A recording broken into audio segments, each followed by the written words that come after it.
there. It was a way to recognize Germany's Remembrance Day here in the States. And as YNN's Elizabeth Janot explains, no matter where the soldiers were from, they wanted to honor their service.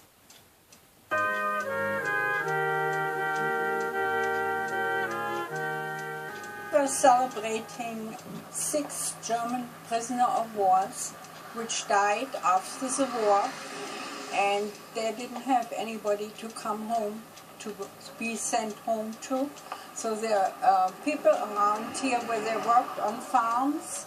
They buried them here at the cemetery. Like Memorial Day, Remembrance Day is a national holiday in Germany, a time to remember victims of violence as well as those who've served. Sunday's event featured a few thoughtful messages, the playing of taps, a wreath laying, and of course a moment of silence. It's the 12th year in a row that the Watertown German American Club has held the event. To me, this is honoring the soldiers, any soldiers. You know, the Europeans do a good job of honoring our soldiers that remain overseas in the many cemeteries over there. These poor soldiers they were not able to repatriate them and bring them home, so they're buried here.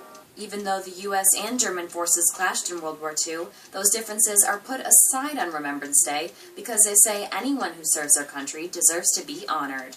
Actually, it's quite a good symbol that they rest in peace here in the U.S. And you know, our relationship have changed fundamentally, so I think it's a good thing. They are honorable soldiers. They did their job, and unfortunately, they did not survive to go home to be with families. They may have never made it back home to their families, but at least in the North Country, they're still being treated as if they are.